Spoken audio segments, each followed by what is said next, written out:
అందరికి నమస్కారం అండి. తెలంగాణ రాష్ట్ర వ్యాప్తంగా ఉన్నటువంటి రైతులకు సంబంధించి ప్రభుత్వం నుంచి ఇప్పుడిప్పుడే ఇంపార్టెంట్ ఫ్లాష్ అప్డేట్ అయితే రావడం జరిగిందండి. ఇటీవల కాలంలో తెలంగాణలో రైతు భరోసా డబ్బులు అనేది జమ చేస్తూ వస్తున్నారు కదా. తాజాగా నిన్న ఎన్ని ఎకరాల వరకు అయితే జమ కావడం జరిగింది. సో ఇప్పటి వరకు ఎన్ని ఎకరాల వరకు అయితే జమ అయింది, మిగిలిన రైతుకు ఎప్పటి నుంచి ఎప్పటి వరకు అయితే జమ అవుతుంది, ఆ వివరాలు ఏంటనేది ఈ వీడియోలో తెలుసుకుందామండి. ఈరోజు ఏప్రిల్ 27 తారీఖు అండి.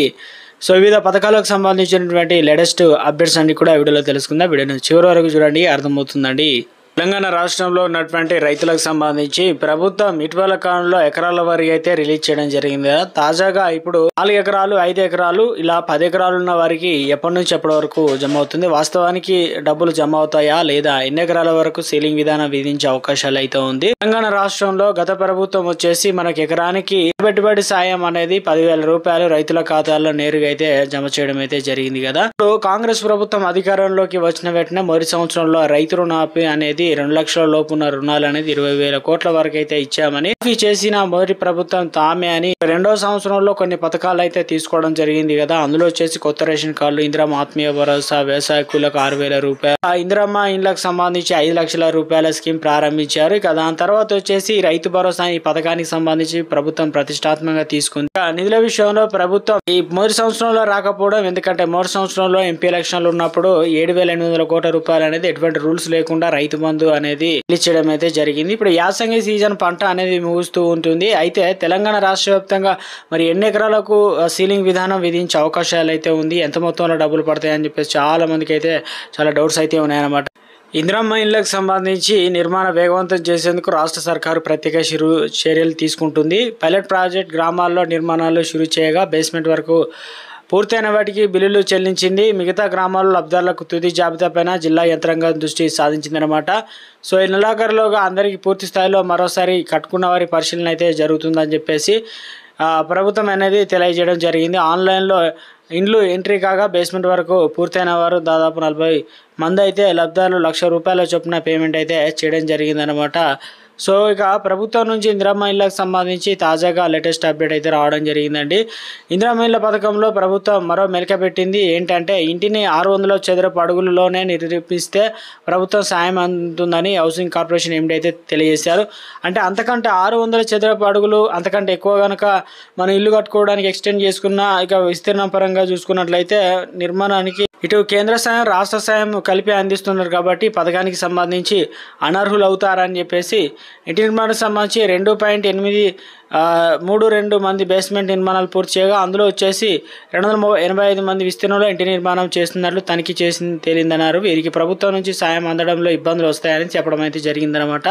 సో ఇక లబ్ధిదారులు లబోదిమో అంటున్నారు, ఎందుకంటే ఎంత ఎక్స్ట్రా ఉన్నా కూడా నిబంధనల ప్రకారం మీరు ఆల్రెడీ కట్టుకోండి అని చెప్పే ప్రయత్నం జరిగింది. ఇప్పుడు ప్రస్తుతానికి వచ్చేసి 400 నుంచి ఇక్కడ మనకు 600 వరకు అయితే ఉంటే ప్రభుత్వం ఆ నిబంధనలు లోబడి ఉంటేనే డబ్బులు అనేది బిల్లులు అనేది శాంక్షన్ అవుతాయని చెప్పేసి అప్డేట్ అయితే రావడం జరిగింది. ఇక సెకండ్ విడత సంబంధించి ఇదే విధానాన్ని అయితే ఫాలో కావాల్సి అయితే ఉంటుందన్నమాట. తెలంగాణ రాష్ట్ర వ్యాప్తంగా రైతులకు సంబంధించి రైతు భరోసా విషయంలో ఒక స్మాల్ రిక్వెస్ట్ అండి. ముందుగా వీడియోస్ ఉన్న ప్రతి ఒక్కరు కూడా లైక్ చేయండి. కొత్తగా ఛానల్ వస్తే తప్పకుండా సబ్స్క్రైబ్ చేసుకొని bell button all notification activate చేసుకోండి. చూస్తున్నారు కానీ లైక్ చేయడం మర్చిపోతున్నారు కానీ దయచేసి లైక్ చేయండి. లేట్ చేయకుండా వీళ్ళకైతే వెళ్ళిపోదామండి. మనం తెలంగాణలో కాంగ్రెస్ ప్రభుత్వం ఎన్నికల మేనిఫెస్టోలో భాగంగా ఎకరానికి 7,500 2 విడతలు కలిపి 15,000 రూపాయలు రైతుల ఖాతాల్లో జమ చేస్తామని చెప్పారు. ఇప్పుడు ప్రస్తుతానికి వచ్చేసి తెలంగాణ రాష్ట్ర వ్యాప్తంగా మనకు ఆర్థిక పరిస్థితి బాగాలేకపోవడం వల్ల 6,000 రూపాయలు అయితే రైతుల ఖాతాలు అయితే జమ చేస్తున్నామని చెప్పడం అయితే జరిగింది. వరకు చూసుకున్నట్లయితే రాష్ట్ర వ్యాప్తంగా దాదాపు 5,050 కోట్లు అంటే 4 ఎకరాల లోపు ఉన్న రైతులందరి ఖాతాలు అయితే నిధులు అనేది జమ చేయడం జరిగింది. మిగిలిన మరి 10 ఎకరాలు 15 ఎకరాలు ఉన్న రైతులకు డబ్బులు పడతాయా పడని చెప్పేసి ఎదురు చూస్తున్నారు. సాగు చేస్తున్నటువంటి వారికి తప్పనిసరిగా నిధులు అనేది జమ చేస్తామని, ఇందులో కూడా సాగు దాదాపు 1,46,00,000 ఎకరాలు అయితే సాగు అవుతుంది. ఈ పథకానికి సంబంధించి 9,600 కోట్ల రూపాయలు అనేది ప్రభుత్వం అంచనా వేసింది. ఈ పథకానికి సంబంధించిన నిధులు అనేది కావాలని అన్ని కూడా రైతుల ఖాతాల్లో ప్రభుత్వం అనేది రిలీజ్ చేస్తామని, అవి కూడా విడతల వారిగా ఇప్పటివరకు చూసుకున్నట్లయితే 1 ఎకరం 2 ఎకరాలు 3 ఎకరాలు అది కూడా 4 ఎకరాల లోపు ఉన్న రైతులైతే నిధులు అనేది జమ చేయడం అయితే జరిగింది. కొంతమందికి అనర్హులుగా తేలారన్నమాట.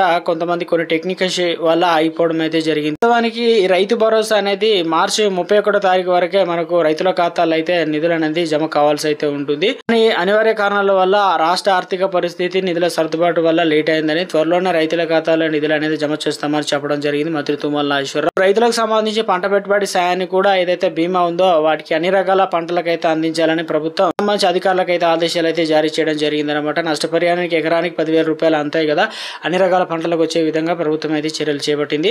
తెలంగాణ రాష్ట్ర వ్యాప్తంగా వచ్చేసి ఇప్పటికే రైతులకు సంబంధించి బోనస్ డబ్బులు అనేది కళల వద్ద కొనుగోలు చేసి అయితే క్వింటా కొద్దీ వారు ప్రభుత్వం ఇస్తూ ఉన్నారు కదా. ఇప్పుడు తాజాగా తెలంగాణ రాష్ట్ర వ్యాప్తంగా మిగిలిపోయిన రైతులు 1 ఎకరం 2 ఎకరాలు ఇలా పడని వారికి, దాంతో పాటు 4 నుంచి 5 ఎకరాల పైన ఉన్న వారికి అయితే డబ్బులు అనేది ప్రభుత్వం రిలీజ్ చేయాలని ఇందుకు సంబంధించి సంబంధిత ఆర్థిక శాఖ అధికారులను అయితే సీఎం రేవంత్ రెడ్డి ఆదేశాలు అయితే జారీ చేయడం జరిగింది. తప్పనిసరిగా నిధులు అనేది జమ చేయాలని ఇటీవల కాలంలో ప్రభుత్వం చెప్పిన విధానాన్ని ఒకసారి అనుసరించి చూసినట్లయితే 5 ఎకరాల వరకు 50% కంప్లీట్ అవుతుందని, మిగతా 4 ఎకరాల వరకు దాదాపు 90% కంప్లీట్ అవుతుందని చెప్పే ప్రయత్నం జరిగింది. కానీ ఎక్కడ కూడా ఈ విధానం ఇన్ని ఎకరాలు అని చెప్పలేదు. సాగు చేస్తే తప్పనిసరిగా అయితే జమ అవుతాయి. 100% అయితే దాదాపు 10 ఎకరాల వరకు అయితే సీలింగ్ విధానం విధించే అవకాశాలు ఉన్నట్లయితే అప్డేట్స్ అయితే అందుతున్నాయి అన్నమాట. కొంతమంది రైతులకు ప్రభుత్వం మెల్లమెల్లగా నిధులు అనేది జమ చేస్తుంది. 2 నుంచి 3 రోజులకు ఒకసారి 200 కోట్ల నుంచి 300 కోట్ల మేర ఇలా రైతు భరోసా నిధులు అనేది రైతుల ఖాతాలో అయితే జమ అవుతుంది అనమాట.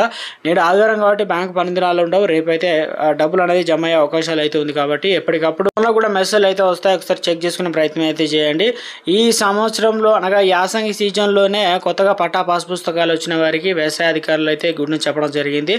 యాసంగి సీజన్ నుంచే వారికి అయితే నిధులు అనేది జమ చేస్తామని చెప్పారు. కానీ ఇంకా 1 రూపాయి కూడా రాకపోవడంతో డబ్బులు అనేది మరి ఏ నెల వరకు కంప్లీట్ అవుతుంది ఏందని చెప్పేసి ప్రభుత్వాన్ని ఎదురు చూస్తున్నారు. ప్రభుత్వం అనేది 2వ వారం వరకు రైతు భరోసా నిధులు కూడా రైతుల ఖాతాలు అయితే జమ చేస్తామని చెప్పే ప్రయత్నం అయితే జరిగింది అనమాట. మరి వరకు వెయిట్ చేయాల్సిందే. తప్పనిసరిగా మీకు నిధులు అనేది జమ అవుతాయి అనమాట. కొత్త రేషన్ కార్డులు త్వరలోనే అందజేస్తాం. ఇప్పటికే కార్డులకు సంబంధించి టెండర్లు పిలిచి ప్రింటింగ్ అనేది కంప్లీట్ అవుతున్నట్టు తెలుస్తుంది. చాలా మంది ఆల్రెడీ కొత్త రేషన్ కార్డ్స్ ఎదురు చూసిన వారికి, పేర్లు కొట్టేసిన వారికి కావచ్చు, కొన్ని అనివార్య కారణాల వల్ల మిగిలిపోయిన వారికి బియ్యం అయితే అందిస్తున్నారట. వారి పేరు మీద కూడా 6 కేజీల బియ్యం అనేది తీసుకోవచ్చు అనమాట. వచ్చే నెల నుంచి ప్రభుత్వం సరుకులు కూడా ఇవ్వాలని ప్రభుత్వం భావిస్తున్నట్లయితే అప్డేట్స్ అయితే వస్తున్నాయండి. మొత్తం మీద తెలంగాణ రాష్ట్ర వ్యాప్తంగా ఉన్నటువంటి రైతులకు సంబంధించి ప్రభుత్వం నుంచి ఒక లేటెస్ట్ అప్డేట్స్ అయితే వచ్చాయన్నమాట. ఇవి ముఖ్యమైనటువంటి తాజా సమాచారం వివిధ పథకాలకు సంబంధించి.